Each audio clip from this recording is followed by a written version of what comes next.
Welcome to AJ's Garage. In case you haven't watched past couple videos, probably because they're probably pretty boring of me just struggling to get the seat bracket done. The seat bracket's all done. I kind of start fitting the cage in here. I'll put the seat brackets in and probably actually mount the seats, especially for the shoulder bar. What I'm going to work on right now is I'm going to try bending the main hoop. I have no idea what I'm doing when it comes to bending tube. However, I do know that having a family, time has kind of become one of the limiting factors, I guess, or one of the things that you find you're in short supply of. In order to reduce the time it takes me to measure out how to do a roll cage and reduce the mistakes I make, because I'm sure being a first-time tube bender slash cage builder, I'm gonna make some mistakes. So I bought BendTech tube bending software. So I don't know how much this will come across. Oh, it's fisheyed pretty bad, but basically you enter your material and then some information about your bender. So I'm using a Rogue Fab with a 6-inch diameter die for 1 3/4, and then it's basically, this is the offset between where the die starts bending the tube and where you have the tube blocked. And then these are all the measurements. So I went into the car and measured all these pretty carefully, and then it produces your overall length that you need, and then your distance from the end to where you're gonna put each clamping block, and then your angle that you're going for each bend. This is the first time. I just spent this afternoon trying to figure the software out, so this is the start, or this is me playing around with it a little bit. I'm sure the spring angle, once you kind of enter how much your material is springing back, you can plug that in and it'll give you your degrees that you're going for. Let's recap measurements. So as of this time, I'm planning on putting the tube somewhere in this location. I haven't fully decided yet, but I think what I'm going to do is try and butt it up next to this frame right here. And then I'll plate off this bottom and then put a plate on the side between the tube and the frame and kind of weld it, because this frame is much more structurally sound than this floor right here. So I'm gonna put the tube in this location. Basically, I measured across. I got 52 1/4 inches from this frame rail to that one with 1/8 inch plate. That comes out to 52 inches. And then I measured straight up and down. I got a level, and then made sure it was level vertically. Basically kind of figured out where I wanted this bend to be to go up here. I measured roughly that distance, and then for this software, the way I set it up was I went from the outside. So the outside of the tube from there to there, and then you measure from the floor all the way to the roof here. And then you basically measure with the outside ones halfway through the bends. And the way, so I bent a piece of tube, basically put it up here, and kind of looked at where I thought midpoint of the bend will be. So I chose about 1 inch in from this point. So that's going to be my top bend, and then the next bend will be right here. You basically go from bottom all the way to the top, and then you go from mid bend to the very top, and then you go from mid bend across the top, and then your overall width, both top and bottom. And by eyeballing those and getting a good estimate, I came to those measurements and I spit this out. One of the other things I did was I looked on Rogue Fab's website, and for this tubing bender they have some calculations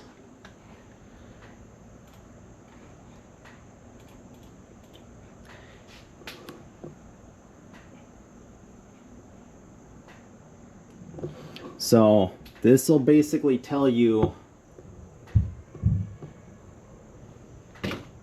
how much tube is in a bend. So as you can see, let's see if we can get rid of that. So for a 6-inch die, which I have, is you're doing 0.105 inches of tube per degree.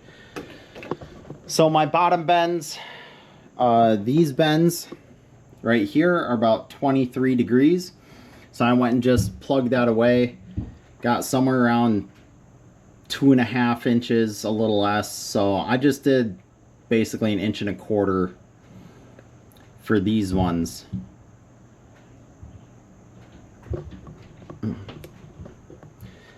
So part of this calculation, what you can do to be more accurate is use this right here. So I'm using a 6-inch die.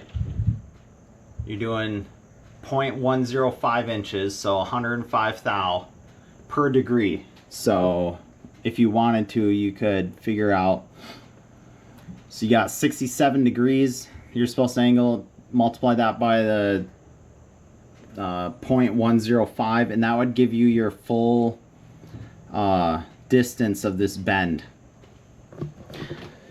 So I went through and did that kind of just to double check that my measurements were good. Fortunately, all these came out pretty much even, or at least close enough. I did on some of these err a little bit on the safe side, just so that, because this cage doesn't have to be super tight fitting, it just needs to be good enough. So on the top I should leave about 3/4 of an inch or so, and then each side it should, with the 1/8 inch plate, butt right up against the edges of the frame rail here. But if I need to tweak it a little bit, you know, like pull it in, I think you could just probably ratchet strap around the bottom of the legs and try and bend them in a little bit, or maybe grind off just a little bit just to make it fit.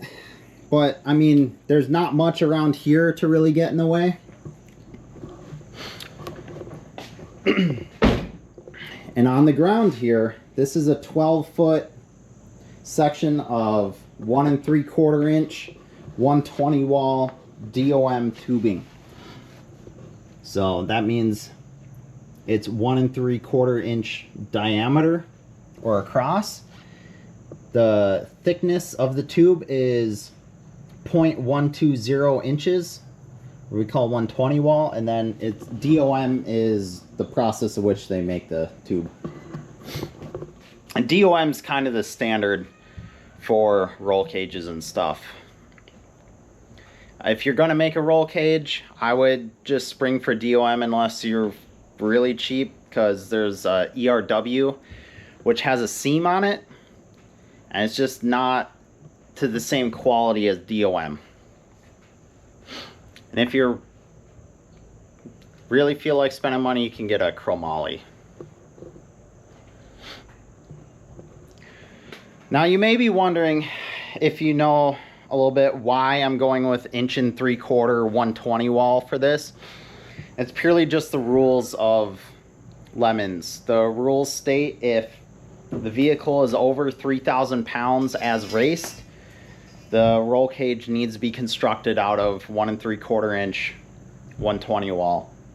If it's under 3,000 pounds, you can use 1 3/4 inch 095 wall, or I don't remember at the minimum. It might be 1.5 inch, 120 wall. This Accord has a curb weight around 3,100 pounds, a little over, I believe. I measured roughly, I pulled about 300 pounds out of it so far. And there's probably a little bit more to come. However, I'm going to be adding back at least 100 pounds. I forget the calculation I did it, but somewhere 150, 200 pounds of roll bar or roll cage. And then there's a fire suppression system. That was measured without a seat. So I'm just going to do the main roll cage structure in 120 wall to be safe. And then I think once I get the main structure done, the essential stuff, I'm going to bring it to a scale and weigh it. And if I'm still a good 100, 200 pounds under 3,000, I think I'm going to finish up the cage with some accessory bars and probably 0.95 wall, or maybe bump down 1.5 inches or something. You know, just to save a little bit extra weight, because I do want to put some extra bars in. So it's not required to run a dash bar, but I'm gonna put a dash bar in. And then there's a diagonal bar across the main hoop that intersects with the shoulder harness bar. That isn't needed. However, we're gonna put that in. And then I may put some more support in the rear, as you need just 2 down bars coming off the main hoop. However, I wouldn't mind trying to stiffen the vehicle up and integrate the shock towers a little bit. We'll just see where I'm at, how we're feeling, how much we want to throw into this thing. I'll be absolutely stoked if I can bend up this tube and get it fitting on a first shot. If we can do it, honestly, you know what? I'm not even gonna go there. Let's start working on this.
messed up already.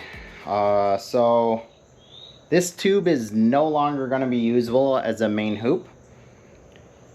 Hopefully I'll just stop where I'm at and not bend anymore, and we should be able to use some of this for something.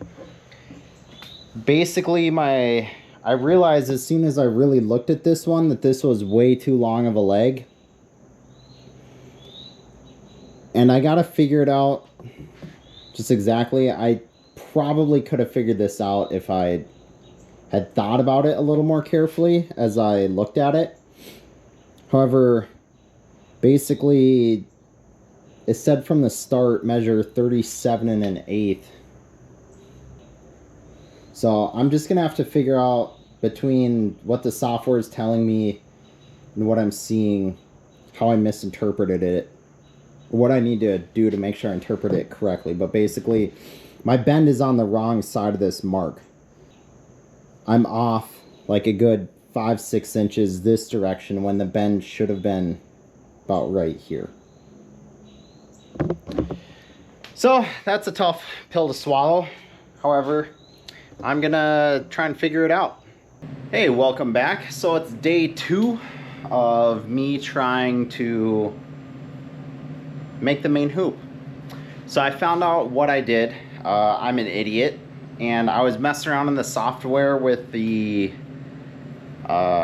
specifications for the die, because I was just kind of playing with it and seeing how stuff would change. And I forgot to change it back to the preset die settings. And when I did that, it basically threw off my bend points by, I don't know, like 7 inches or something, whatever it was. I don't remember exactly what it was, but so that was 100% my fault. Again, I was just messing with stuff. I'm an idiot, forgot to change it back and messed up a piece. The good news is I think most of that pipe should be salvageable. So hopefully I didn't waste the whole thing. But anyway, I picked up some more tubing because that first one I just bought 1 tube. And so I have another section here. But off camera I cut this down to length according to the diagram. And I'm going to go ahead and mark it for the bend points. So what I did, just to make sure I don't screw this up, and then I'll mentally check it. So I wrote start here. So this is the pipe, the end of the pipe I'm going to start with. So from here, we have that 24 11/16. I put C1 for clamp 1, and then about 6 inches later should be bend 1. And then clamp 2, bend 2, so on and so forth. So what I'm gonna do to double check myself, because I don't want to make that mistake again, is double check on the length of the pipe where the bends should be and verify that they're all lining up before I put this thing in the tube bender. So I'm gonna double check that real quick.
right, time to see if it fits. I'm not gonna lie, I'm a little nervous about this. It looks pretty good, so this is what it looks like. But the only thing that really matters is if it fits. Let's see if it fits.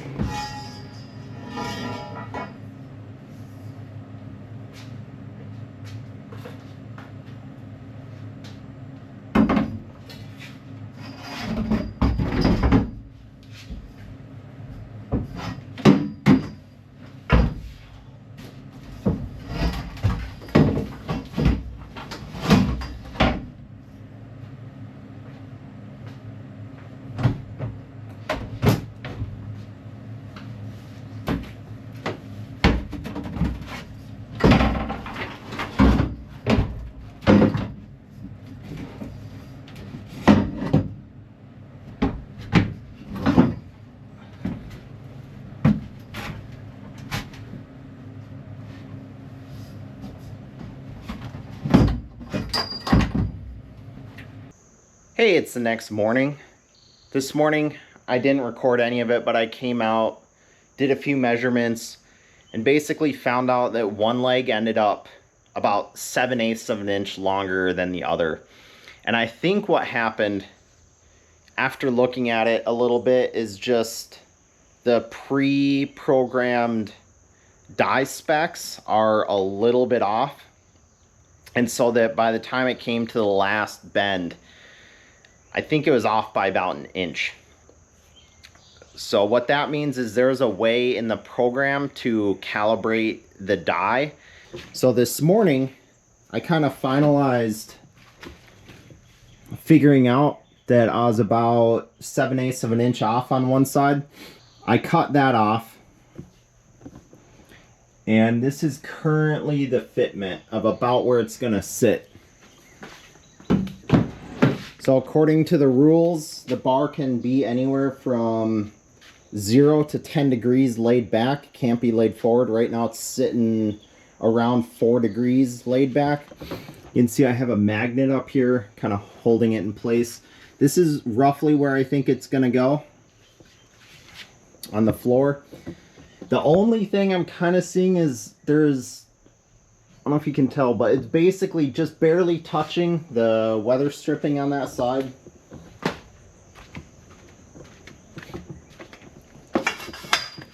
Then on the other side, I've got, what is that, probably an inch, a little bit over. I'm not completely sure where that came from.